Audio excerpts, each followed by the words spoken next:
Hello and welcome. So you think the stock market is just about buying low and selling high? Well, get ready, because we're about to look at it from a completely new angle. Today, we're diving headfirst into the world of equity options. And trust me, this is a powerful tool that can totally change how you approach trading. Just think about that for a second. Seriously, what if, with just a tiny fraction of the money, you could command the same power in the market as someone buying hundreds of shares? It's not some kind of trick question. It's the reality of what options can do. And it's the big idea we're going to unpack today. And don't worry, we've got a roadmap. We'll start with the big picture, then we'll break down the two basic kinds of options. After that, we'll look at the anatomy of a contract, get into the power and the risk of leverage, and then finally, we'll cover 4 basic strategies to see how it all comes together.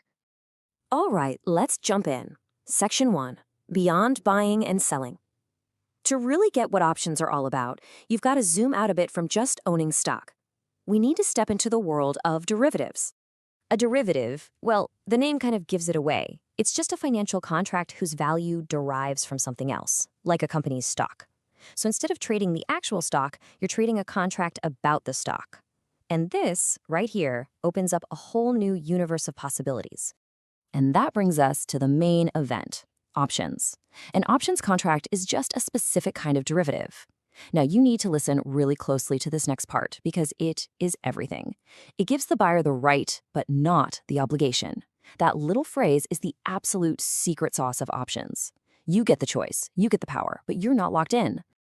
Okay, on to Section 2, the 2 basic options.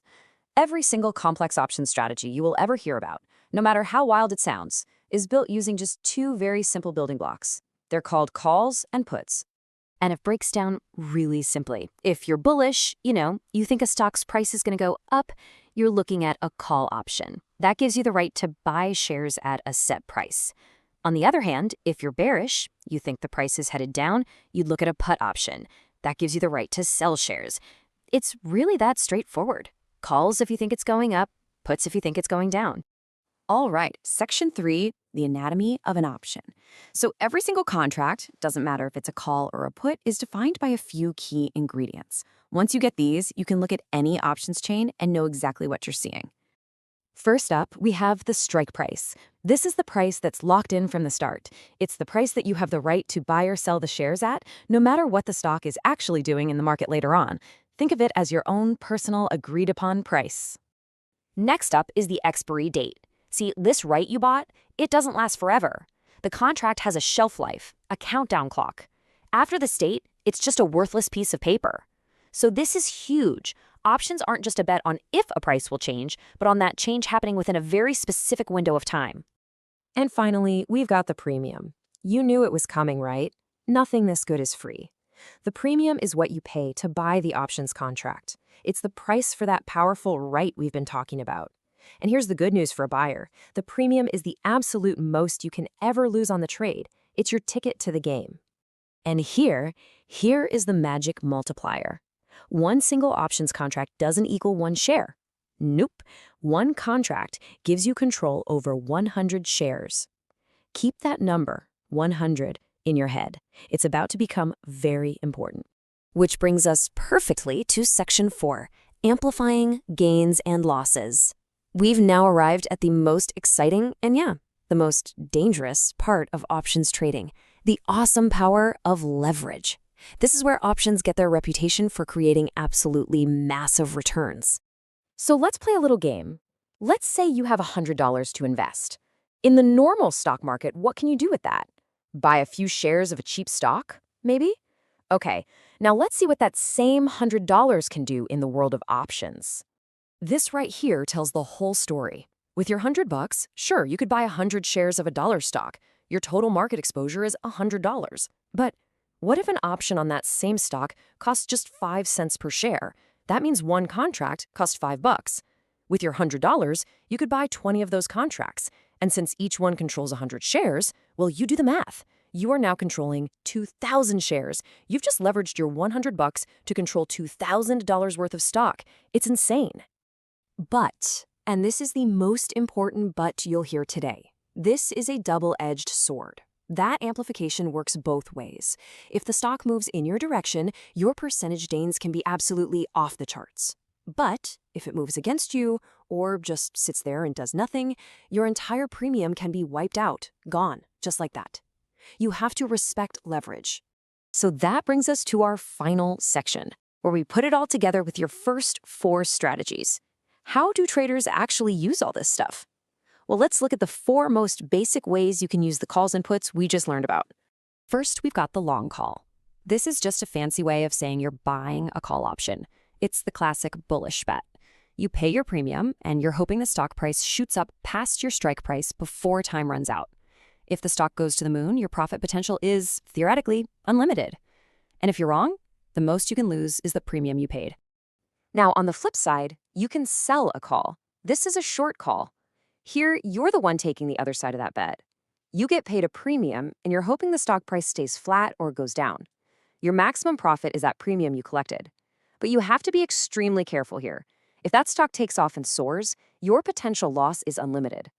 This is a more advanced strategy for generating income. Next up, the long put. Again, that's just buying a put option. This is your go-to bearish bet for when you think a stock is headed for a downturn. You're buying the right to sell shares at a higher, locked-in price.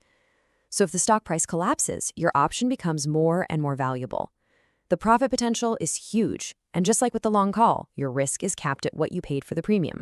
And finally, we've got the short put, or selling a put. This is actually a bullish or neutral bet. You collect a premium because you're betting that a stock's price will stay above a certain level. So you make money if the stock just treads water or goes up. Like selling a call, your profit is limited to that premium, but your loss can be really substantial if the stock price takes a nosedive. So let's wrap this all up. What do you need to remember? First, options give you the right, not the obligation. That choice is everything. Second, they're incredibly versatile tools. You can bet on up, down, or even sideways movement. Third, leverage. It's their greatest strength and their biggest risk. And finally, if you are an option buyer, your loss is always limited to the premium you paid. You know, we've really just scratched the surface today. Options give you this incredible power and flexibility that goes so far beyond just buying and selling shares. They literally give you the tools to express almost any opinion you could possibly have on the market.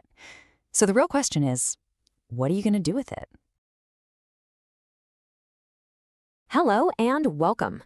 So you think the stock market is just about buying low and selling high? Well, get ready, because we're about to look at it from a completely new angle. Today, we're diving headfirst into the world of equity options. And trust me, this is a powerful tool that can totally change how you approach trading. Just think about that for a second. Seriously, what if, with just a tiny fraction of the money, you could command the same power in the market as someone buying hundreds of shares? It's not some kind of trick question. It's the reality of what options can do. And it's the big idea we're going to unpack today. And don't worry, we've got a roadmap. We'll start with the big picture, then we'll break down the 2 basic kinds of options. After that, we'll look at the anatomy of a contract, get into the power and the risk of leverage, and then finally, we'll cover 4 basic strategies to see how it all comes together. All right, let's jump in. Section 1, Beyond Buying and Selling. To really get what options are all about, you've got to zoom out a bit from just owning stock. We need to step into the world of derivatives. A derivative, well, the name kind of gives it away. It's just a financial contract whose value derives from something else, like a company's stock.